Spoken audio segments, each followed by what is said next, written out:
今のマスメディアは、変更報道に抵抗を感じていない。まず、スポンサーの側は、収益重視で、言論統制、言論弾圧に、自分たちが加担する、可能性のことなど考えなくなった。そして今のマスメディアは、インターネットに視聴者を奪われて、収益がどんどん減っている。だからスポンサーの意向に、ますます逆らえない。そして、政治権力を取り返した。今の内閣は、そこを見抜いて、マスメディアに、自分たちに都合のいい、報道をさせるために、強力な圧力を、かけ始めた。内閣人事局を使って、内閣に都合のいい天下り官僚を、マスメディアに送り、企業の人事権を奪う。マスメディアのスポンサー企業にも、自分たちに都合のいい、天下り官僚を送り、人事権を奪う。人事権を奪われれば、マスメディアも含めた、日本の大手企業のほとんどは、政治権力の言いなりになる。そのことに気がついたとき、私ははじめ、信じられなかった。だがよく考えてみれば、確かに今の政治権力は、そうせざるを得ない。今の政治権力は、自分たちが、これからしようとしていることに、庶民が気づけば、強い反感を持つことを、初めから分かっていた。だから、マスメディアを抑えて、庶民から真実を隠そうとしたんだ。1990年代。バブル経済崩壊後、日本の既得権益の力は、強くなりすぎた。そして、強力な既得権益は、日本の自由と民主主義を壊し始めた。強力な既得権益の力が、日本に存在する以上、日本経済は自由を失い、衰退するしかなくなる。しかし、今の政治権力は、自分たちが、その既得権益にしがみついて、甘い汁を吸う者たちの集まりだ。だから既得権益を、潰すことができない。もし既得権益を潰せば、それは自分たちの自滅につながる。つまり今の日本経済は、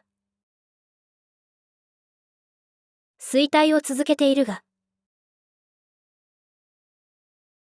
今の日本の政治権力は、それを止めるわけにはいかない。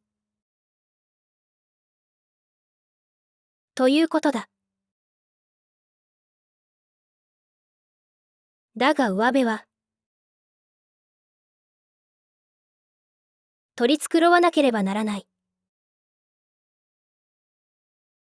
何もする気がなくても、庶民に日本経済の立て直しをアピールしなければならない。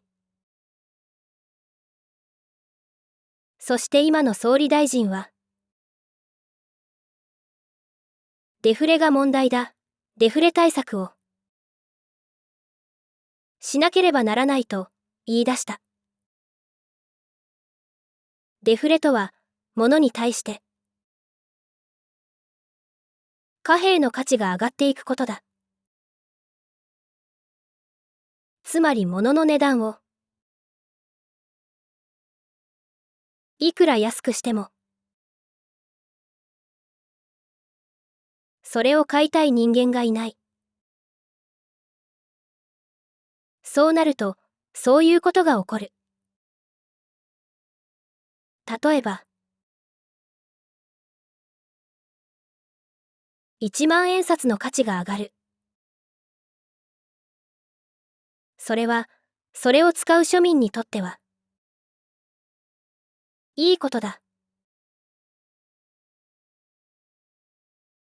だが、金を稼ぐ企業にとっては、問題だ。1万円の価値が上がれば、1万円を新たに稼ぐのは、それだけ困難になる。つまり企業の収益は悪くなる。そうなれば、失業者が出る可能性も出てくるし、収入を失えば、庶民の生活は困窮する。そして、デフレの状況は、税収が上がらない。財政再建にとっては、マイナス要因になる。だが日本経済の本当の問題が、総理大臣の言う通り、デフレなのか。実はそこは疑わしい。1990年代のバブル経済崩壊以降、日本では不良債権処理のためのリストラによる失業者の増加に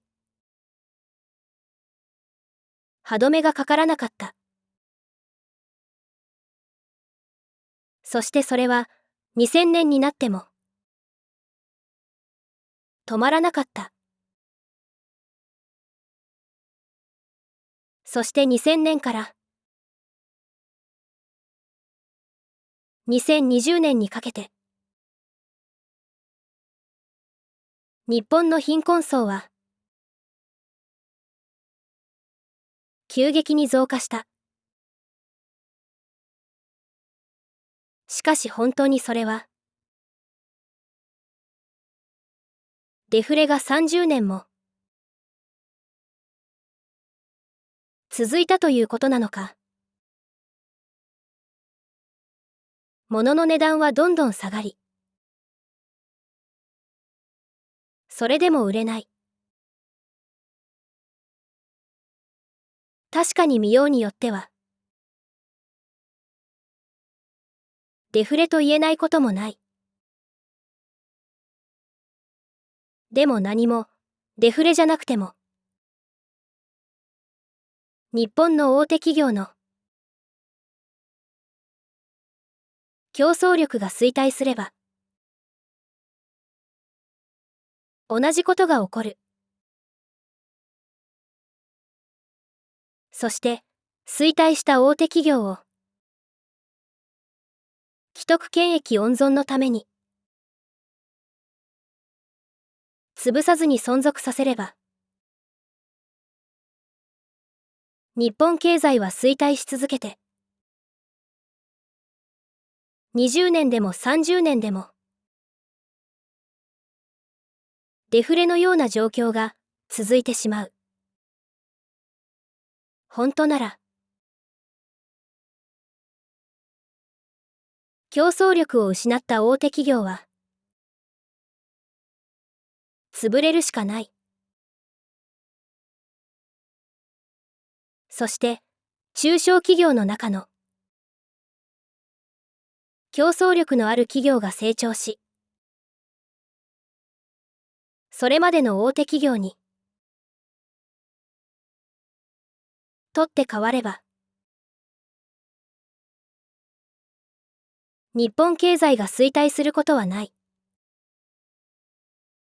しかし既得権益の力が強くなりすぎて、既得権益維持のために、競争力を失った大手企業を